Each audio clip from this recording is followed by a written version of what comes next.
So now we can find our little corridors network here, which I've made in Blender behind the scenes for a long time ago.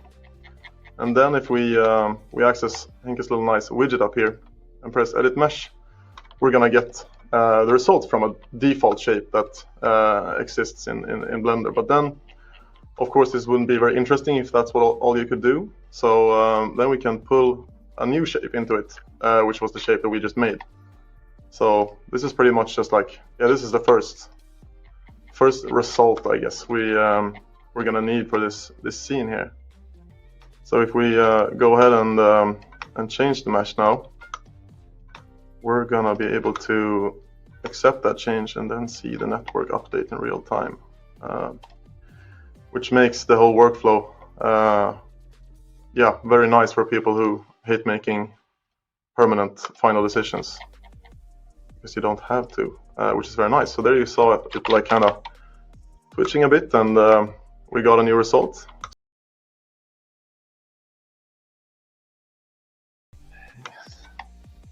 Here we go. I mean, one of the rationales behind this is that I mean, we developers are lazy and kind of manually placing meshes, and then when we want to reshape the level, having to go back and redo a lot of the work is kind of boring. So kind of why we are looking at making tools that kind of make the modeling process a bit fun. And there we go. And as you can see now, we've got some railings covering up the entrance to our stairs, which is not going to be very helpful for our aerospace engineers or whatever who's going to work on this stuff. So we have a pretty cool feature here where we can use mesh painting data or vertex color data that is sent over along with all the vertex positions and normals and everything like that to change the outcome in the network in Blender. So of course that needs some doodling on the Blender side, but you just like make it look at the right vertex color data and then paint it in a color that you choose and make it understand what the outcome is going to be. Obviously, then you can get some new results.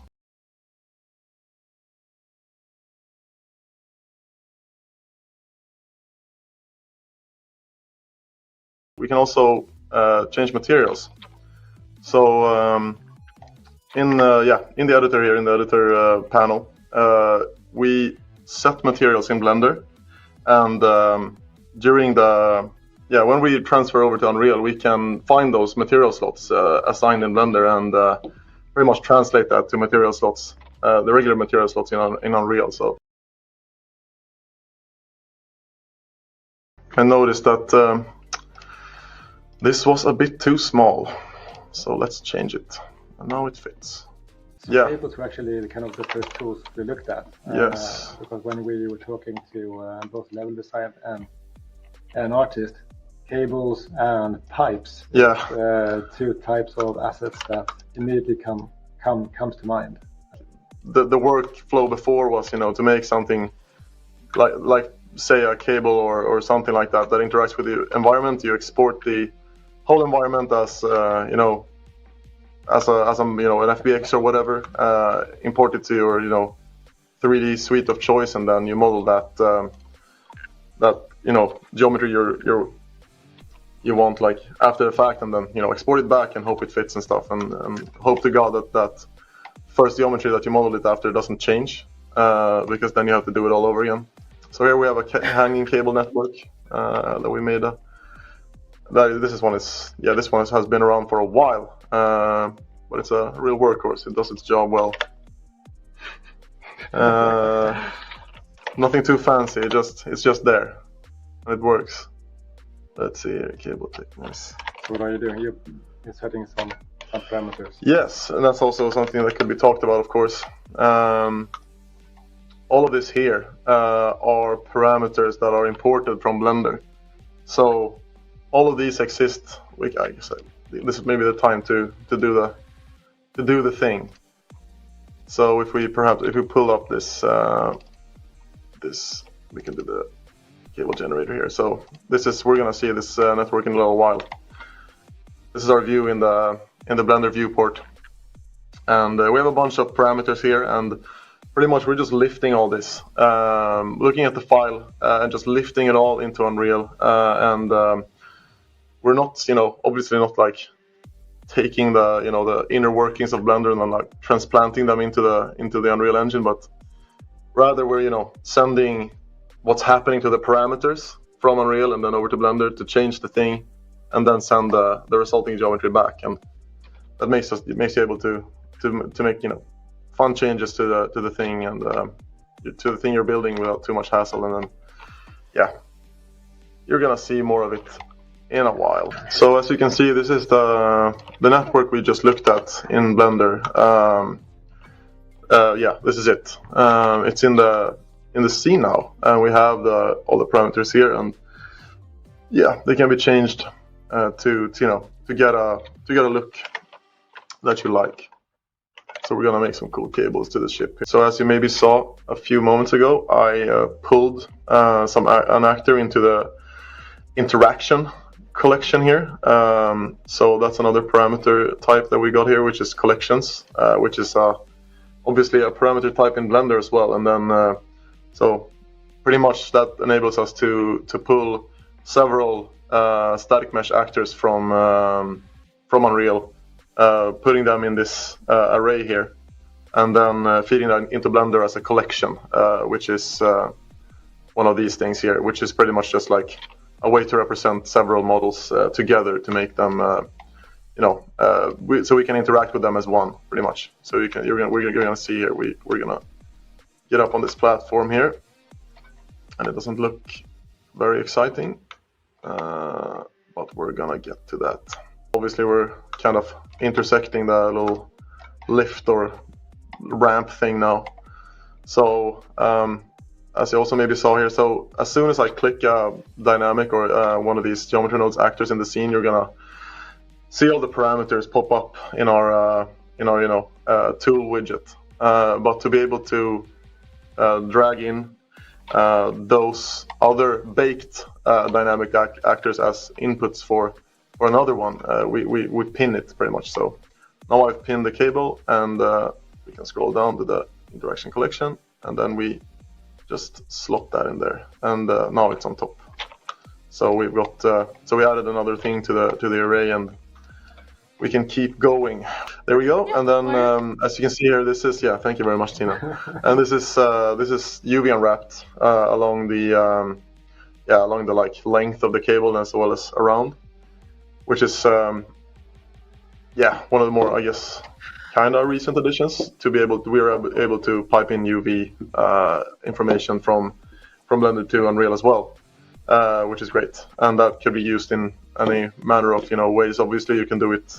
If you can do it in Blender, it's going to show up in Unreal as well.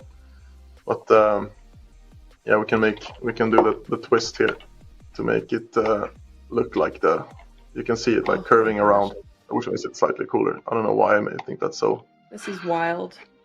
So nice. I'm watching you do this, and I can't help but just think of every other time in my life I've had to go through and hand place multiple cables, let alone just the one long one, and make it look, I guess lived in might be the word, realistic. There's movement in it. It's not just a straight. Incredible. Cable pain, it's real, man. Let's pull this out a little bit more. Like that, maybe, so we get some nice intersections, and then bake it again. So to be able to interact, we obviously need to bake these to static meshes. Otherwise, our system, at least, we can't handle interacting with in the dynamic state, or whatever you want to call it now. Yeah, for sure. Dude, I know. I haven't. I think Let's not try that right now. Oh shit, can you? I think we can. We're finding things out right as we speak. I think maybe that's. Yeah. We'll get back to you guys. Maybe that does work actually. And so this is like, there we go. Very nice. Anyway, cables. They go over each other now. Like that. Maybe change it to orange. Why Which not? sounds like such a small thing. I feel like this is one of those things specifically where anyone who might be watching this stream and they haven't been in like active development before and they haven't had to deal with intersecting cables or just cables stacked on top of each other, bundles, like we sound crazy freaking out over this, but you don't understand. This is huge. Yeah, this is... Forget about the room and the stairs, but we have cables. Yeah. We have cables. So now we're making some text here. So yeah, text parameters. You can pretty much so at our studio we work a lot. Obviously, and we're a VR studio, and a lot of platforms we're aiming for uses forward rendering and whatnot, which doesn't take too well to transparent textures and materials that uses transparency and so on. So wherever we kind of want to use meshes and mesh based like detail and stuff like that. It also looks better maybe and a lot of time with the depth in VR. And this has been really good. We really got excited about being able to, being able to use like text and baking text meshes that are flat, extruded, whatever, with fonts is something that actually is really important to us since we can't really make it with like real decals without a bunch of hassle. So this one was welcomed by the team.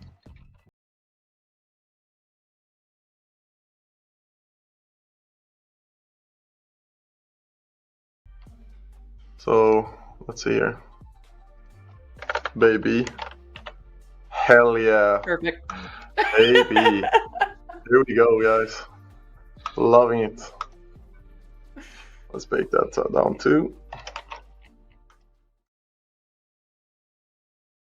And, this network also takes a interaction collection input. So here we can take the walls, and that's gonna create like support structures for the pipe that just like goes straight into the wall wherever it finds it closest.